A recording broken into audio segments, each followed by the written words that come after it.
Bonjour à tous et bienvenue sur la Voie de passage pour la 8e émission qui s'appelle la connexion à la Terre. Donc, si vous nous rejoignez pour la première fois, inscrivez-vous à la chaîne La Voie de passage. Euh, Appuyez sur la petite cloche également pour être informé de nos nouvelles émissions. Et puis, s'il vous plaît, si vous avez apprécié, mettez un petit pouce en l'air. Alors, la connexion à la Terre est un sujet, comme pour ceux qui nous suivent régulièrement, vous savez sans doute que nous préparons, et là ça fait 1 heure qu'on est déjà en ligne, tous les quatre, et que nous faisons ce que nous avons à faire pour nous connecter à nous-mêmes, les uns aux autres, et surtout pour laisser émerger ce qui est prêt, ce qui est évident, et donc le sujet du jour, puisqu'on se prépare nous, mais on ne prépare pas ce qu'on va dire. Donc c'est du vrai live avec vous. Voilà, donc pour la connexion à la Terre, qui est-ce qui a une inspiration et qui a quelque chose à partager? Bon, et bien rectificatif, je serai seul dans cette émission aujourd'hui. Ne leur en voulez pas, hein. Ils n'ont pas encore la parole, mais ça viendra sûrement bientôt. Donc, la connexion à la Terre. Alors, la connexion Internet fonctionne, on les voit bien, ils remuent. Faites coucou à la caméra. Voilà, mais voilà, donc il n'y a pas de son, on me laisse tout seul le micro. Voilà.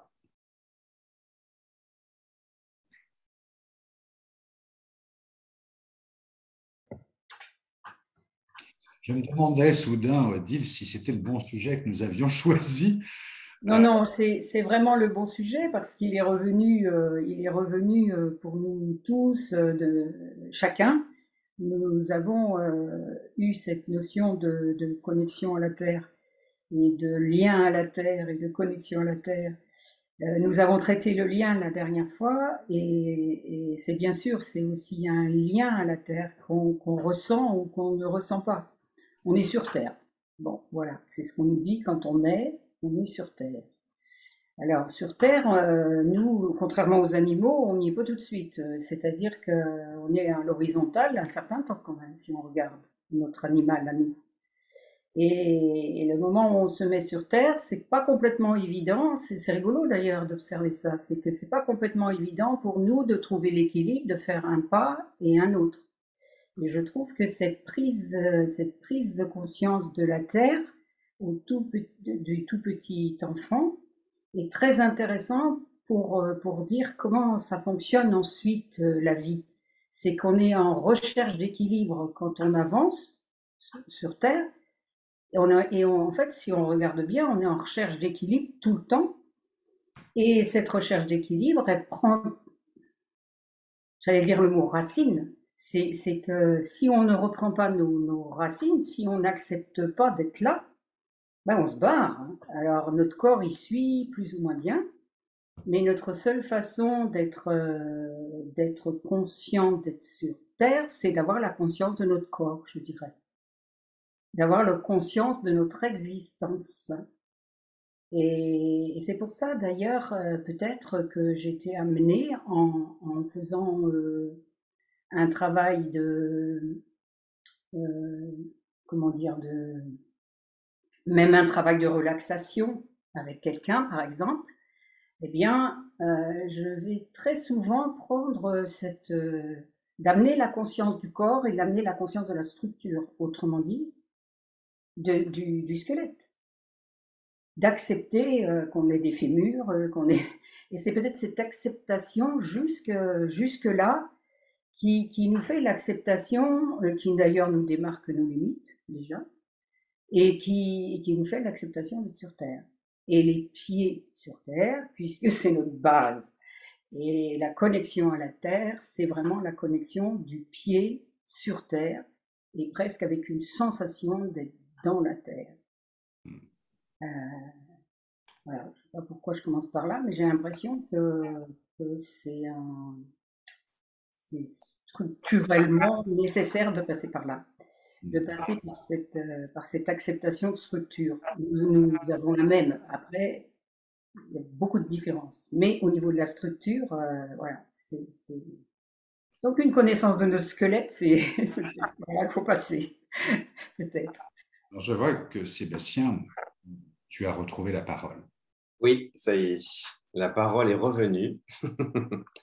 Et je me disais justement, le petit temps suspendu au début, c'était intéressant parce que c'est un temps aussi justement qui permet de se connecter au sujet, mais de se connecter d'ailleurs carrément à la terre, quoi. Donc ce petit temps de silence, des fois, il est intéressant à utiliser pour avoir peut-être plus la conscience de ce qu'on est en train de faire, de dire, de vivre. Et donc, moi, j'ai trouvé ça intéressant, ce petit moment. Pour moi qui ai introduit l'émission. À part toi, peut-être. C'est intéressant aussi, oui. Parce que tu dois lancer les choses. Mais en tout cas, de mon point de vue, j'ai bien aimé ce temps, justement, qui peut être un peu déstabilisant. Mais parce qu'on a aussi tellement le réflexe d'aller vite et de vouloir combler les choses tout le temps, et qu'on ne s'autorise plus forcément ces moments de silence qui peuvent être des moments de connexion, et donc de connexion à soi et de connexion à la terre, ce qui fait qu'on est toujours dans une espèce de course, voire de fuite en avant, où finalement la pensée, la parole s'emballent, mais finalement le corps il suit derrière comme il peut, mais il n'est pas forcément présent de manière très en tout cas peut-être pas toujours de manière très consciente, selon les gens, évidemment. Il y en a qui le sont plus que d'autres, sûrement, conscients et dans cette présence. Mais en tout cas, pour rebondir sur ce que tu disais, Odile, moi, je trouve que c'est hyper important de se poser la question de comment je suis branché à la terre, ma prise de terre. Moi, j'aime bien donner cette image aussi.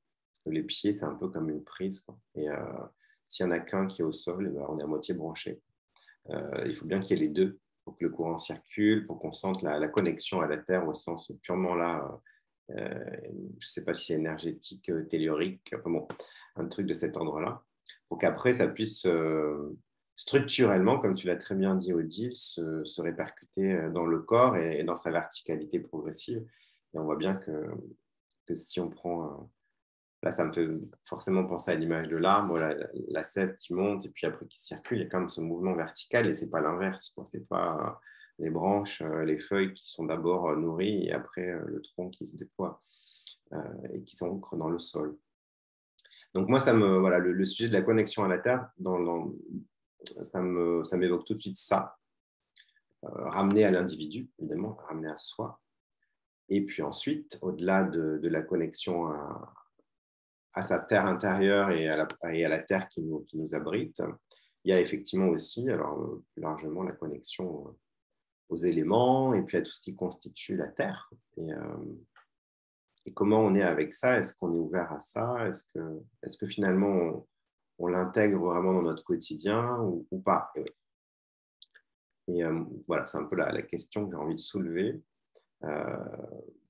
parce que on le voit tu le disais, me semble-t-il, Denis, cette société hors sol, et puis bon, ce mot qui est en train de devenir un peu à la mode, là, hors sol, qu'on voit beaucoup dans tous les mouvements un peu engagés, dans l'écologie, tout ça. Mais c'est vrai qu'il y a une société qui s'est un peu déconnectée de quelque chose, en tout cas. Donc, comment retrouver ce lien de connexion à la Terre? Là, alors, je ne sais pas, Catherine, tu veux y aller d'abord? Comme tu veux, si tu souhaitais. Là, vraiment, en réaction à ce que tu dis, Sébastien, c'est un sujet qui m'intéresse depuis fort longtemps. D'ailleurs, il y a tout un chapitre de mon dernier bouquin qui est consacré exactement à ça. Et notamment le fait que beaucoup de gens prennent des pilules anti-inflammatoires pour tout un tas de choses, alors qu'il suffirait de 15-20 minutes par jour de connexion directe à la Terre pour emmagasiner de l'antioxydant en grande quantité. Donc, il y a un écho à nouveau. Est-ce que tu peux je te mute, Sébastien, désolé. C'est un peu cavalier, je sais, mais c'est très perturbant, je trouve, cet écho quand on parle. Donc, en effet, les effets pour la santé sont absolument énormes. Et depuis les années 60, où on a plus de semelles en cuir, mais que tout ça a été remplacé par du plastique, du caoutchouc, des choses comme ça qui sont des isolants, et qu'on a donc quasiment plus de contact direct avec la Terre. Et, il n'est pas surprenant que les gens, après une semaine à se dorer la pilule sur la plage, soient en forme, parce qu'ils passent toute la journée, en plus sur du sable, qui a aussi des particules de cristal importantes, et donc, mais qu'en tout cas, on se connecte à la Terre pendant ces moments-là, et on fait le plein d'énergie de la Terre, le plein d'antioxydants, et surtout de permettre au corps d'évacuer l'excès d'énergie positive, d'électrons positifs, et de se charger enfin en électrons négatifs qui permettent d'équilibrer le corps.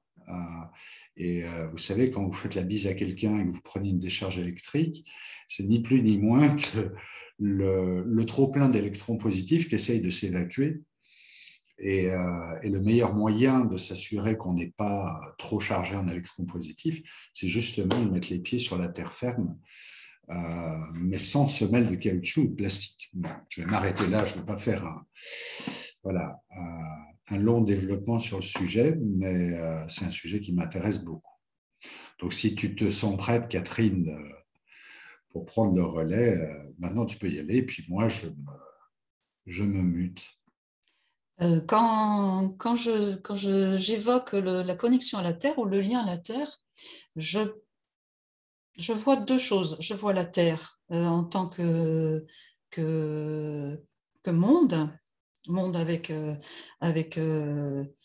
les roches, les végétaux, les animaux, mais je vois la Terre aussi habitée, la Terre habitée d'êtres vivants. On peut y mettre aussi les végétaux, les animaux et tous les terriens, j'allais dire. Et en nous, il y a des capacités à être sur Terre physiquement. Vous en avez parlé, par un ancrage, par le fait de bien ressentir son ancrage et ses racines qui plongent dans la terre presque très loin, en profondeur. On a des capacités à échanger aussi avec peut-être des végétaux, peut-être des animaux. Et on a au final, les capacités à échanger avec les habitants, avec nos compatriotes, les terriens qui habitent la même terre que nous. Et quand j'évoque en moi la connexion à la terre, je ressens qu'il y a des parties de moi qui sont plus à l'aise avec le végétal ou avec l'animal ou avec tel ami. Mais ça peut être très désagréable dans d'autres situations et à certains moments, je peux ressentir une hostilité dans cette terre habitée, une hostilité, on va dire, je pense que tu vas, toi-même, tu me connais, donc tu sais que parfois je ressens de la dureté et quelque chose qui peut être très violent lors de la connexion à la terre. Donc, tout ça pour dire qu'il y a une palette de connexions et que parfois, on peut être dans un état de pesanteur. Et merci au sol et à la terre de nous laisser nous poser sur le sol, justement, pour pour que cette pesanteur soit plus facile à supporter. Voilà, donc j'aime beaucoup quand vous êtes dans cette confiance de l'ancrage sur la terre, parce que moi, à certains moments, c'est une pesanteur qui est lourde, que j'ai besoin d'alléger ou de poser.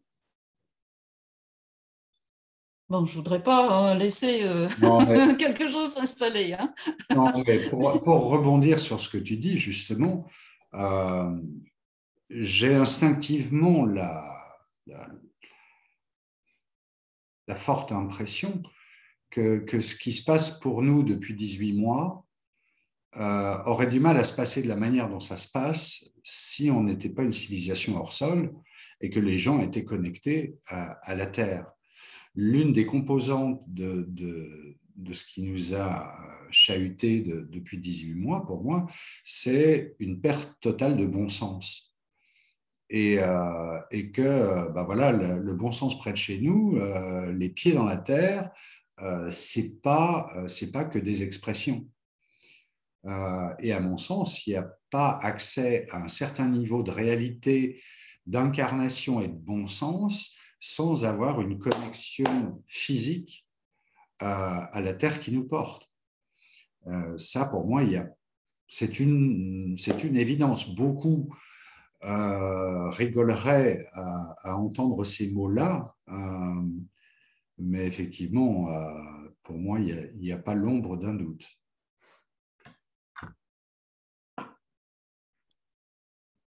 Oui, je suis d'accord.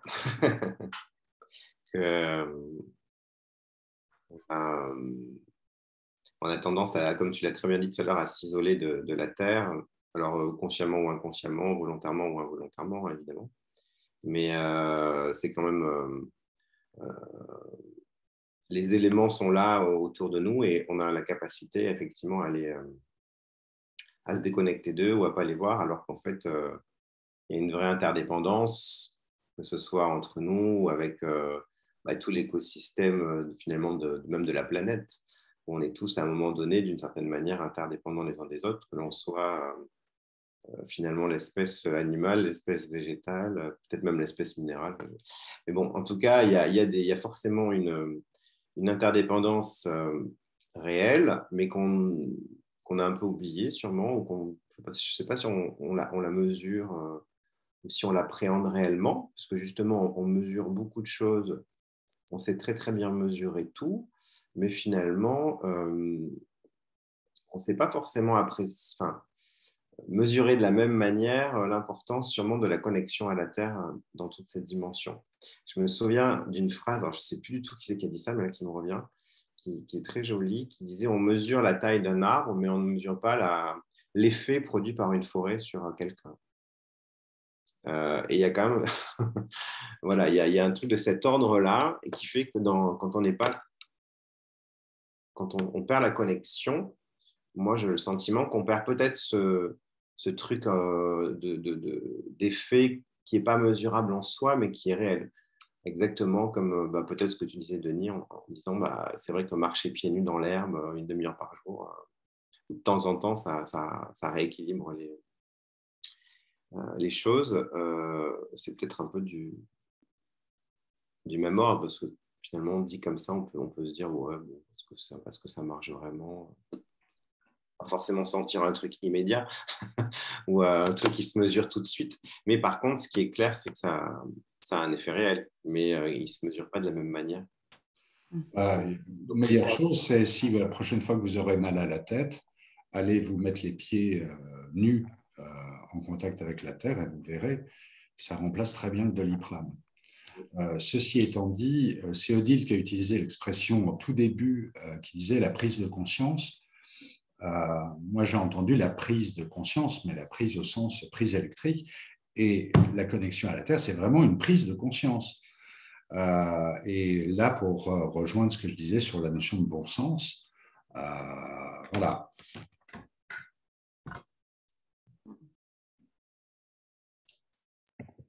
Je voulais juste compléter par rapport à ce que vous disiez. il est connu, mais pas dit. C'est-à-dire que ça reste dans les informations qui ne sont pas diffusées. On sait que nos ancêtres avaient une connexion à la Terre qui était beaucoup plus forte et plus puissante, mais avec des capacités d'interagir avec le monde, avec le biotope, on pourrait dire, avec ce qui est tellurique, qui était beaucoup plus important. Les personnes au Moyen-Âge savaient dans les villages où était l'eau, ils le sentaient, il y avait des capacités, alors peut-être kinesthésiques, que les bâtisseurs utilisaient, les bâtisseurs d'églises et de cathédrales et de bâtiments, ils l'utilisaient couramment, savaient quels étaient les endroits, les terres et les champs qui étaient hostiles ou ceux qui étaient favorables aux cultures. Ils savaient où trouver les plantes qui étaient bonnes pour différentes indications. Et tout ce savoir était... bon, on sait maintenant que ce savoir était partagé et ce n'était pas quelque chose de réservé à certains initiés. Les gens connaissaient tout ça. Il y a encore des tribus sur Terre qui ont cette connaissance. Nous, même en voulant être dans des villages et proches de la nature, on est en train de perdre à grande vitesse cette capacité de ressentir la Terre et d'interagir avec elle. Et je dis même pas les personnes qui sont hors sol dans les villes, qui essaient désespérément de garder le contact avec la Terre, mais c'est une réalité. On est en train de perdre le lien, de perdre la connexion. Et même si, avec toute notre bonne volonté, nos capacités corporelles s'amenuisent d'interaction et de ressenti avec la Terre. Alors, par rapport au sujet qui nous occupe, en quoi elle est si importante, cette connexion à la Terre? Et au-delà de la santé, au-delà de ce qu'on vient d'évoquer déjà, et par rapport à, peut-être en lien avec notre épisode précédent, et cette notion de mutation de l'espèce que tu évoquais, Catherine.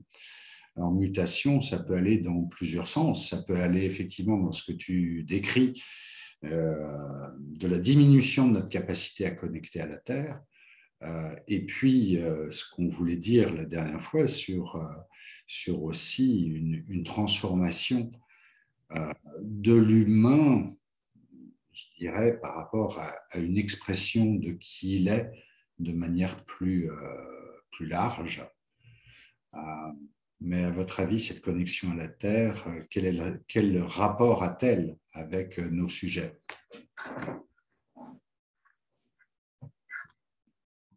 C'est le sujet lui-même. Je vais réemployer le mot que j'affectionne particulièrement. C'est l'adaptabilité. Peut-être on peut répondre à cette question. C'est l'adaptabilité. Si on réduit mon champ de vision, je vais voir différemment. Je vais m'exercer à voir quelque chose que si mon champ de vision est très large, je ne vais pas voir. Donc, il y a toujours ce point de départ de l'acceptation de la situation comme elle est ressentie par chacun. Et à partir du moment de ça, on s'est éloigné, comme tu le disais très bien, Denis, on s'est éloigné vraiment, ce que vous disiez d'ailleurs, chacun, s'est éloigné très fort de cette prise de terre, de cette conscience d'être sur terre, de cette nécessité aussi d'utiliser la terre, parce que les ancêtres dont tu parlais, ils avaient de grandes nécessités avec la terre. Il y avait une moi, je suis fille d'horticulteur, donc mon père, par exemple, il m'a donné le fonctionnement directionnel de la vie au travers d'une plante. Et en fait, je me suis dit, mais en fait, c'est tout aussi directionnel en nous. C'est-à-dire que, comme on le dit très bien, être ancré dans la terre, être enraciné, ça veut dire que c'est nos racines qui se nourrissent et qui nous nourrissent, comme une plante, comme une plante. Et là, pour ne pas tout perdre, parce que notre conditionnement n'est pas aussi favorable, on va dire, il y a lieu de faire plus qu'un effort, hein, c'est de développer par exemple l'acuité des sens. Si on développe l'acuité de nos sens, c'est eux qui sont un peu atrophiés. Donc voilà, peut-être qu'en développant l'acuité de nos sens, on va trouver, puisque c'est notre thème favori, notre voie de passage, on va trouver notre voie de passage pour aller s'alimenter le mieux que nous pouvons et l'alimentation n'est pas que le manger. L'alimentation, c'est bien sûr aussi l'énergie. L'alimentation est au travers du relationnel et l'acuité des sens, ça peut améliorer tout ça. De faire le geste juste, d'aller chercher la bonne chose au bon moment. C'est vraiment, peut-être que c'est ça aujourd'hui pour donner des portes, pour donner une ouverture à ce que nous sommes en train de dire et de pas, bien sûr, on est tous autant qu'on est avec beaucoup d'espoir de vie et ce que nous sommes donnés, c'est de développer le vivant. Et pour développer le vivant, on part d'où? On part du vivant. Donc, ça veut dire qu'il y en a et qu'il peut être amélioré très certainement. Peut-être c'est ça, moi, je penserais la quête qu'on pourrait se donner, c'est d'améliorer notre propre vivant et d'aider, c'est ce que nous faisons, hein, et d'aider chacun à améliorer son vivant, mais très concrètement, à améliorer son vivant, à le rendre plus vivant.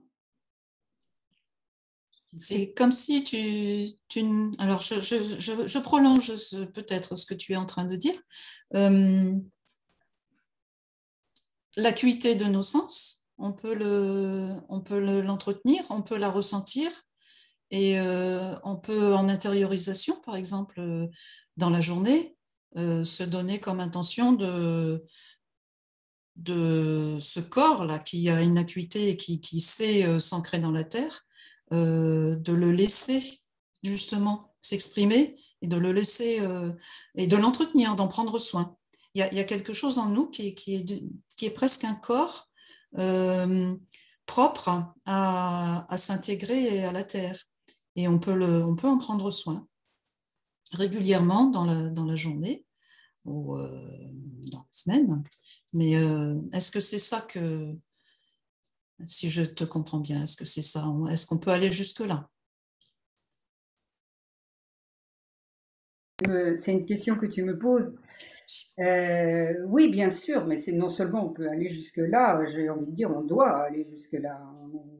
On est presque contraint, presque il y a la contrainte de le faire, parce qu'on accepte des contraintes extérieures que l'on rapproche à nous et que ces contraintes-là, elles sont fructueuses, ces contraintes. Oui, si, bien sûr. C'est l'exercice, moi c'est ce que j'appelle l'exercice. S'exercer et continuer de s'exercer et s'exercer encore. Et si l'on va beaucoup plus large que le fait de notre situation actuelle et des événements et tout ça, la difficulté de l'homme quand même, c'est d'accepter son incarnation. Donc, qu'est-ce que ça veut dire? C'est accepter d'être sur Terre. Parce que en étant incarné, on a nos limites et on sait très bien que ces limites sont limitantes. Donc, c'est de développer, c'est d'accepter, pour moi, dans mon ressenti, c'est d'accepter pleinement d'être incarné, d'être qui je suis, comme je suis, où je suis, hein, avec la tronche que j'ai, des fois, dedans. Et à partir de là, de ressentir mon être profond qui, lui, est peut-être plus comment dire, plus universel, si j'ose dire, et qui lui, va pouvoir dépasser ses limites. Mais il ne pourra dépasser ses limites sans cette conscience extrêmement concrète de ses limites du corps, de ses limites d'incarnation. Moi, c'est ma vision des choses. Hein. C'est pas, je dis pas que c'est une vérité, mais voilà, c'est ma vision et mon ressenti surtout. Mon ressenti, et c'est là où je m'exerce, justement. C'est là où je m'exerce, à être dans cette d'être dans une plénitude à l'intérieur pour voir, pour toujours partir de l'intérieur vers l'extérieur et de voir que les limites, elles peuvent se dépasser, mais ils sont pas. Par contre, elles peuvent pas décoller. Si elles décollent, on oublie notre incarnation. Et voilà, après on fait du spirituel, mais du spirituel très intellectuel, si on regarde bien, et qui n'est plus incarné. Et notre esprit, voilà, il est là, il est là. C'est la pleine acceptation de l'incarnation, pour moi, ce qu'on est en train de dire. Pour aller dans ce sens, et là pour relier effectivement la période que l'on vit,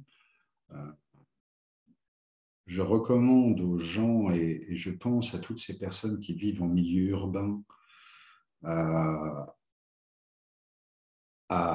quelques mètres ou à plusieurs dizaines de mètres au-dessus du niveau du sol, il est vraiment et plus que jamais important de vous trouver un moyen de reconnecter à la terre, de toucher un arbre ou même une plante,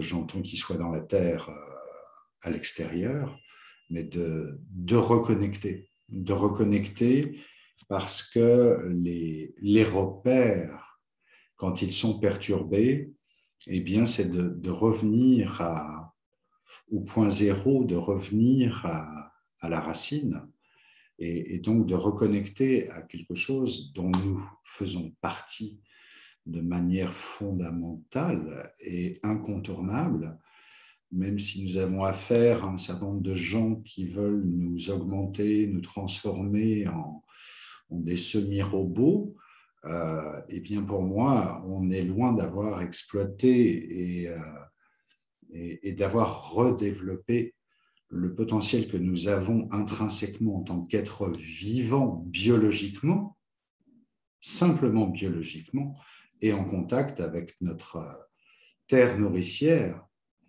Et je pense que j'ai l'espoir que cette reconnexion de beaucoup d'entre nous humains permettrait effectivement d'accélérer le retour, un retour au vivant dans ce qu'il a de sacré, et de permettre cette prise de conscience de là où on essaie de nous emmener avec le transhumanisme, et que, voilà, pour moi, je me suis incarné sur cette terre en tant qu'être vivant et biologique. Et ça, pour moi, ça reste le fondamental dont on ne pourra pas me faire changer d'avis.